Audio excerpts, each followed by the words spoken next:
आज हम जाएंगे वहाँ जो महादेव का सबसे प्रिय स्थल है, जहाँ हजारों ऋषि मुनियों ने तपस्या कर महादेव को प्रसन्न किया था।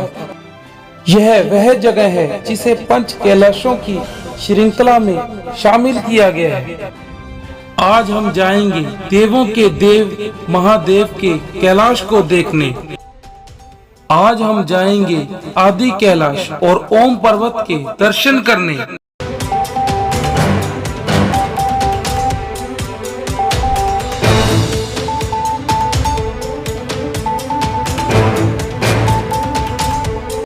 जय शंकर दोस्तों, एक बार आप सभी का मेरे YouTube चैनल पर फिर से स्वागत है। चलिए दोस्तों, मेरे साथ एक नए ट्रैक पर और एक नए ट्रिप पर। यह यात्रा है श्री आदि कैलाश और ओम पर्वत जी की। देखिए मेरे पीछे आप आदि कैलाश जी के दर्शन कर सकते हैं। इस यात्रा में मैं आपको बताऊंगा कि यह यात्रा कितने दिनों में आप संपूर्ण कर सकते हैं और कितना खर्चा इस यात्रा पर आएगा और कैसे कैसे किस टूर प्लान के साथ आप इस यात्रा पर जाएं ताकि आपको कोई परेशानी ना हो। इसीलिए आप मेरी वीडियो को अंत तक देखें और मेरी वीडियो के साथ बने रहें। अगर आपने मेरे चैनल को अभी तक सब्सक्राइब नहीं किया है तो मेरे चैनल को सब्सक्राइब करें, मेरे वीडियो को लाइक करें, शेयर करें और कमेंट अवश्य करें। हल्द्वानी में मैं अलंकार होटल में रुका था।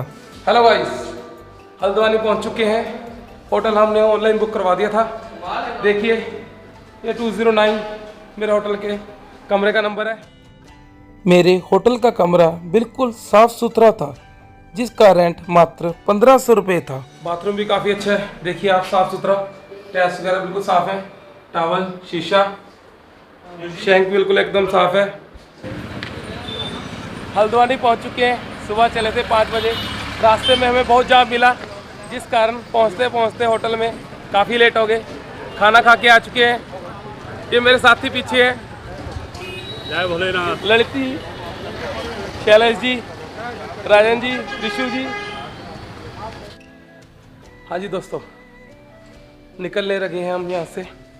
आने वाली हमारी गाड़ी थोड़ी देर में, फिर बैठते हैं, करवाते हैं हम आगे आपको मंदिर के दर्शन दिखाएंगे सारे रास्ते में। टेम्पो ट्रैवल हमारी खड़ी है, देखिए आप, बस एंट्री करने लगे हम। अब आगे की यात्रा शुरू करेंगे। आदि कैलाश जी की यात्रा के लिए हमें सबसे पहले हल्द्वानी पहुंचना पड़ता है, जिसके लिए दिल्ली से इसकी डायरेक्ट बस बड़ी आसानी से मिल जाती है, जिसका किराया मात्र 400 और 500 के बीच में होता है। दिल्ली से हल्द्वानी की दूरी 290 किलोमीटर है। मैं पंजाब से हूँ, इस कारण मुझे दिल्ली वाला रूट थोड़ा टफ लगा। इसीलिए मैं पटियाला, अंबाला, कुरुक्षेत्र, करनाल, शामली, मुजफ्फरनगर, बिजनौर, काशीपुर, कालाडूगी, रामपुर होता हुआ हल्द्वानी पहुंचा। संगरूर से हल्द्वानी की दूरी 500 किलोमीटर है। मैंने अपनी यह यात्रा पहले ही हल्द्वानी से हल्द्वानी बुक करवा रखी थी। जिस गाइड से मैंने यह यात्रा बुक करवाई थी उसका नाम सचिन था और वह धारचूला का रहने वाला था।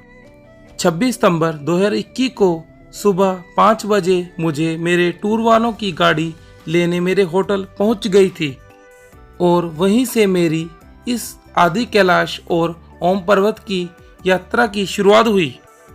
मौसम के मामले में मैं बहुत खुशकिस्मत था, क्योंकि सूर्य नारायण की रोशनी के कारण पहाड़ियाँ, पेड़ पौधे एकदम चमक रहे थे, जो मेरी आगे की यात्रा के लिए बहुत अच्छा संकेत था।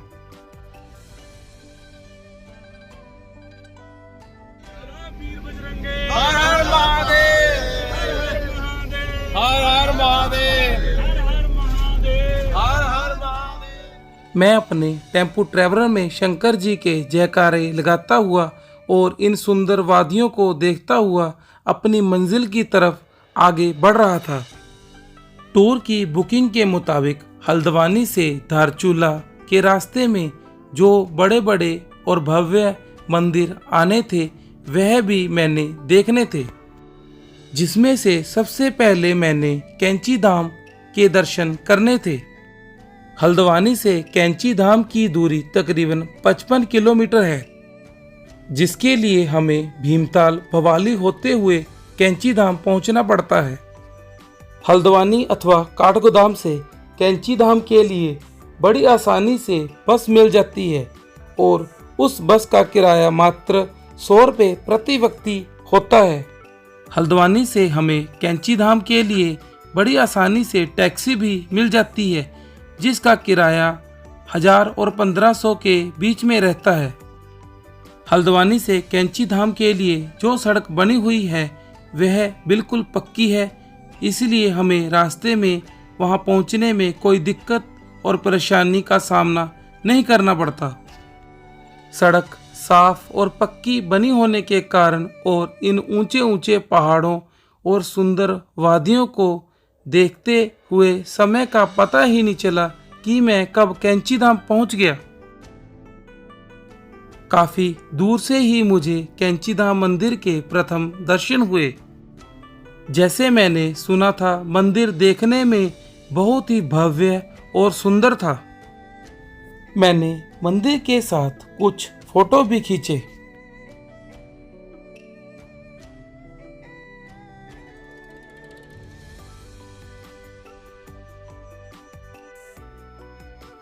मंदिर के बाहर से ही हमें पूजा का सामान और प्रसाद लगवाने का सामान, माला आदि वस्तुएं बड़ी आसानी से मिल जाती हैं। सुबह चले थे हल्द्वानी से 5 बजे। अब हम देखिए मेरे पीछे कैंची धाम जी के दर्शन कीजिए, पहुंच चुके हैं। करवाते हैं आपको अंदर भी दर्शन मंदिर के। चारों तरफ हरियाली, ग्रीनरी, बहुत ही सुंदर मौसम हुआ पड़ा है। हल्की हल्की ठंड भी है। नीम करौली बाबा जी का मूल नाम लक्ष्मी नारायण शर्मा था और उनका जन्म उत्तर प्रदेश के अकबरपुर में हुआ था। इनके पिताजी का नाम दुर्गा प्रसाद शर्मा था। बाबा जी हनुमान जी के परम भक्त थे। इनके गांव का नाम नीम करौली था, इसी कारण लोग इन्हें नीम करौली बाबा जी कहते थे। नीम करौली बाबा जी श्री कैंची धाम पहुंच चुके हैं, जो शिप्रा नदी के तट पर बना हुआ है। यहाँ पर हनुमान जी की पूजा की जाती है। आप जानती होंगे एप्पल कंपनी के एमडी स्टीव जॉब्स सबसे पहले वही यहाँ पे आए थे, उनके कारण ही यह धाम विख्यात हुआ था। मंदिर के अंदर कैमरा, मोबाइल लेकर जाना वर्जित है, इसीलिए मैं मंदिर के अंदर कैमरा नहीं लेकर गया। यह मंदिर इतना प्रसिद्ध है कि यहाँ पर फेसबुक के मालिक मार्क जुकरबर्ग और एप्पल कंपनी के मालिक स्टीव जॉब्स इस जगह के दर्शन करने आए हुए हैं। इनके अलावा और भी बहुत सी बड़ी हस्तियां यहाँ पर आती हैं। मंदिर में बंदर बहुत अधिक हैं, इसीलिए आप अपना जरूरी सामान संभाल कर और पकड़ कर रखें। कैंची धाम मंदिर के दर्शन कर मैं अपनी मंजिल की तरफ आगे बढ़ चला। कैंची धाम के बाद मैंने चितेई गोलू देवता जी के मंदिर में जाना था। कैंची धाम से चितेई धाम की दूरी तकरीबन 50 किलोमीटर है।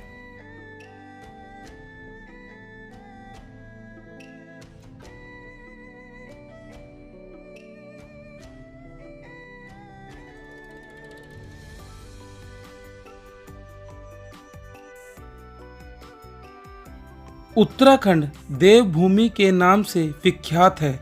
इस कारण मेरे रास्ते में बहुत बड़े बड़े और भव्य मंदिर आ रहे थे, परंतु समय का अभाव होने के कारण हर मंदिर में रुकना असंभव था, जिस कारण इन सभी को मैं बाहर से ही नमस्कार कर आगे अपनी यात्रा की तरफ बढ़ता जा रहा था। हल्द्वानी से मैं सुबह 5 बजे चला था और कोई नाश्ता भी नहीं किया था, जिस कारण पेट में चूहे कूद रहे थे। अपने रास्ते में आए एक होटल को देखकर मैंने इसी में खाना खाने का प्रोग्राम बनाया। हल्द्वानी से सुबह 5 बजे चले थे, कुछ खाने के लिए रुके हैं। पराठे बन रहे हैं, देखो हमारे गर्मा गर्म। आप भी देख सकते हैं। कितने का भैया पराठा? 40 रुपये। साथ में पकौड़े बनवाएंगे, कुछ खाएंगे, फिर आपको बताते हैं टेस्ट कैसा है। परोठा बन के आ गया, भूख लगी पड़ी थी, थाली मेरे सामने है। करते हैं शुरू, फिर निकलते हैं आगे के लिए।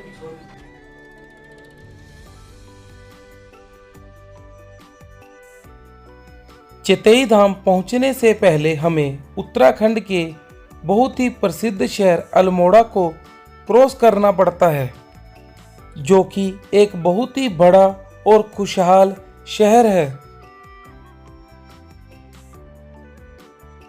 चितई गांव में पहुंच चुके हैं।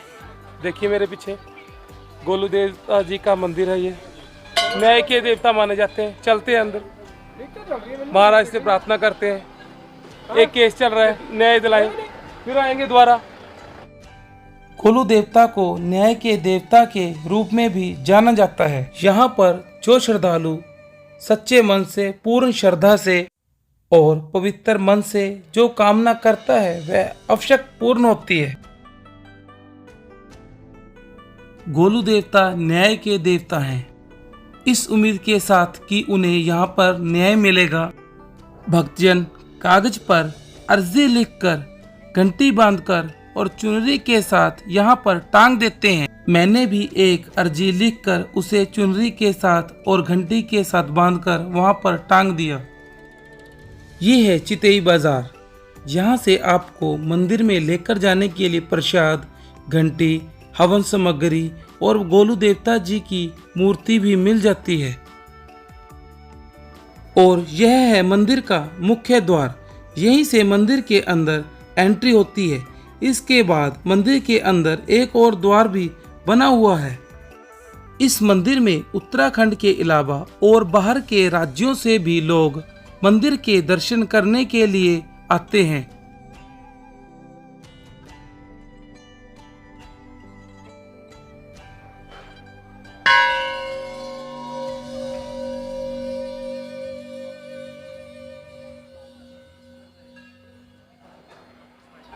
चितई मंदिर में आकर भक्तों को बहुत ही आनंद और खुशी प्राप्त होती है। मंदिर में प्रवेश करते ही हमें दिखाई देती हैं अनगिनत घंटियां और श्रद्धालुओं द्वारा लिखी गई अनगिनत अर्जियां।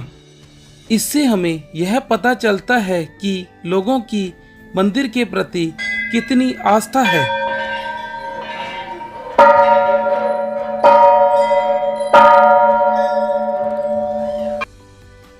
जब यहाँ पर किसी भक्त, किसी श्रद्धालु की मनोकामना पूर्ण हो जाती है तो वह यहाँ पर आकर एक चुनरी और एक खमनी को खोल देता है। यही प्रथा बहुत से वर्षों से ऐसे ही चली आ रही है। मंदिर के अंदर जो गोलू देवता की मूर्ति है वह घोड़े पर सवार है और हाथ में धनुष बाण लिए हैं। पुजारियों के अनुसार इस मंदिर का निर्माण 17वीं सदी में हुआ था। उसके बाद इस मंदिर का समय समय पर नवीकरण कराया गया है। मैंने भी मंदिर के अंदर जाकर गोलू देवता जी को नमस्कार किया और तिलक लगवाया और प्रसाद ग्रहण किया। गोलू देवता के दर्शन करने के पश्चात उनकी परिक्रमा करनी भी बहुत जरूरी है। मैंने भी दर्शन करने के पश्चात उनकी परिक्रमा की।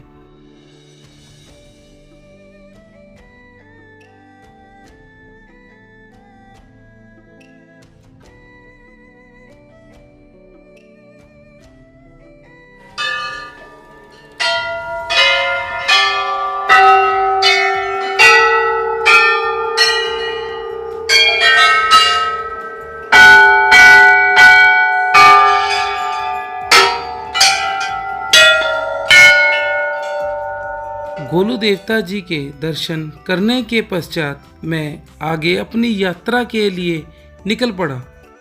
इसके पश्चात जो अगला मंदिर मैंने देखना था उस मंदिर का नाम जागेश्वर धाम था। हल्द्वानी से जागेश्वर मंदिर की दूरी तकरीबन 125 किलोमीटर है। जागेश्वर मंदिर अल्मोड़ा जिले में आता है और यह अल्मोड़ा से तकरीबन 35 किलोमीटर की दूरी पर स्थित है। जागेश्वर मंदिर का जो रास्ता है वह ऊंचे ऊंचे और बड़े देवदार के वृक्षों में से होकर गुजरता है। अगर आप बस अथवा ट्रेन से ट्रैवल कर रहे हैं और जागेश्वर मंदिर जाना चाहते हैं तो सबसे आसान और सही तरीका यही है कि आप अल्मोड़ा पहुंच जाएं। वहां से आपको बड़ी आसानी से टैक्सी और बस यहां पर पहुंचने के लिए मिल जाएगी। जागेश्वर जी में ठहरने के लिए साधारण बजट लॉज सहित और कई बड़े बड़े होटल भी हैं, जिसकी जानकारी आप almoda.com से भी निकाल सकते हैं। अक्टूबर का महीना होने के कारण यहाँ पर ज़्यादा भीड़ भाड़ नहीं थी। हमारी गाड़ी यहाँ पर बड़ी आसानी से पार्क हो गई।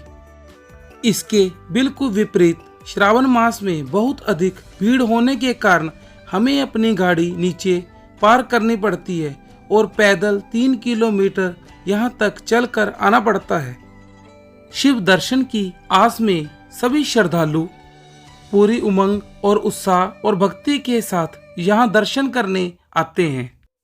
मंदिर से कुछ दूरी पहले यहाँ पर एक बहुत ही सुंदर झरना बहता है, जिसका पानी बिल्कुल स्वच्छ, साफ सुथरा और निर्मल है। मंदिर से पहले मंदिर में लेकर जाने के लिए पूजा का सामान, पूजा की सामग्री, हवन का सामान, प्रसाद आदि वस्तुएं बड़ी आसानी से यहाँ से मिल जाती हैं। मैंने भी जागेश्वर महादेव जी के लिए यहीं से प्रसाद और पूजा का सामान लिया।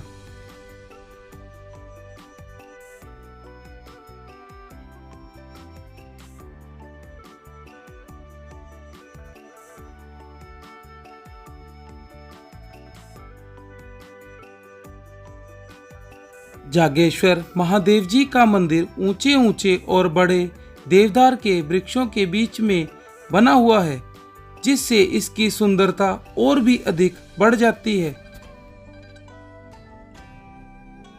मंदिर के अंदर पहुंचने से पहले हमें गेट पर एंट्री भी करवानी पड़ती है। जागेश्वर मंदिर में छोटे बड़े 125 मंदिर हैं, जिसमें से 117 मंदिर भगवान शंकर जी के हैं और 8 अन्य देवी देवताओं के हैं। आदि कैलाश यात्रा जी के रास्ते में आने वाला मेरा चौथा मंदिर है ये जागेश्वर मंदिर। देख सकते हैं आप, एंट्री हो गई है। मेरे पीछे आप देख सकते हैं जागेश्वर राम मंदिर, बहुत ही प्रसिद्ध मंदिरों में से एक मंदिर है ये। करवाते हैं आपको दर्शन। वैसे अंदर कैमरा ले जाना वर्जित है, इसलिए अंदर तो मैं नहीं लेके जाऊंगा, बाहर से ही आपको दर्शन करवाएंगे। मंदिर में प्रवेश करते ही सबसे पहले मंदिर का नक्शा आता है कि कौन सा मंदिर कहाँ पर बना हुआ है, और इसके पश्चात मंदिर का पुरातन इतिहास भी लिखा हुआ है। पुरातन समय में कैलाश मानसरोवर जी का जो रास्ता था वो इसी मंदिर के सामने से होकर गुजरता था। कई सदियां बीत जाने के कारण रास्ते अपना रास्ता बदल ही लेते हैं। पुरातन ग्रंथों के अनुसार यहाँ पर भगवान शंकर और सप्तऋषियों ने तपस्या की थी, जिस कारण यह मंदिर और इसके आसपास की जगह जागृत हो गई। इसी कारण इस मंदिर को जागेश्वर महादेव मंदिर कहा जाने लगा। वैसे तो यहाँ का हर एक मंदिर बहुत ही अधिक मान्यता रखता है, परंतु मृत्युंजय मंदिर, केदारनाथ मंदिर, नव दुर्गा मंदिर, नवग्रह मंदिर, सूर्य मंदिर, लकुलीश मंदिर, पुष्टि देवी और कालिका देवी मंदिर यहाँ के प्रमुख मंदिर हैं।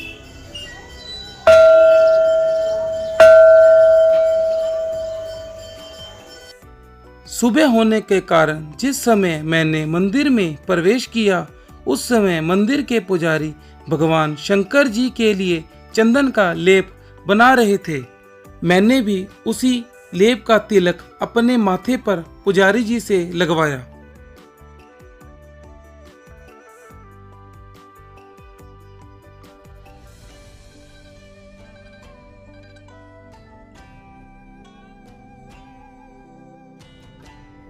इस मंदिर की एक और मान्यता यह भी है कि भगवान शंकर जी के 12 ज्योतिर्लिंगों में से एक है तथा यह स्थान आदि गुरु शंकराचार्य जी का प्रिय स्थल है और यहीं पर उन्होंने तपस्या भी की थी। मंदिर बहुत ही अधिक विशाल और बड़ा है, परंतु समय का अभाव कम होने के कारण मैं यहाँ पर इससे ज्यादा समय नहीं रुक सकता था। परंतु मंदिर की सुंदरता और इसकी शांति को देखकर मेरा यहाँ से जाने का बिल्कुल भी मन नहीं कर रहा था, परंतु ऐसा तो असंभव था। इसीलिए मैं आगे अपनी यात्रा की तरफ बढ़ चला।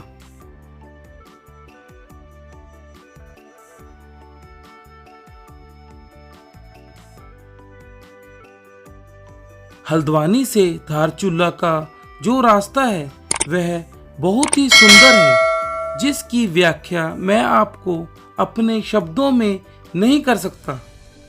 यह सफर बहुत अधिक लंबा है, परंतु रास्ते की सुंदरता और इतने बड़े बड़े मंदिरों को देखकर हमें यह पता ही नहीं चलता कि कब हम धारचूला पहुंच जाते हैं। मेरे साथ भी कुछ ऐसा ही हुआ। धारचूला उत्तराखंड का बहुत ही प्रसिद्ध शहर है, जो विशाल और ऊंची ऊंची पहाड़ियों के मध्य में स्थित है। यहाँ पर नेपाल और उत्तराखंड का बॉर्डर भी है। नदी की दाईं ओर उत्तराखंड है और बाईं ओर नेपाल की सीमा है। यह बॉर्डर हम शाम के 5 बजे के बाद क्रॉस नहीं कर सकते। हल्द्वानी से मैं सुबह 5 बजे चला था, लेकिन धारचूला पहुंचते पहुंचते मुझे शाम के 7:30 हो गए थे। धारचूला से आगे की वीडियो देखने के लिए भाग 2 का इंतज़ार करें। संपूर्ण वीडियो देखने के लिए आप सभी का बहुत बहुत आभार। जय शंकर।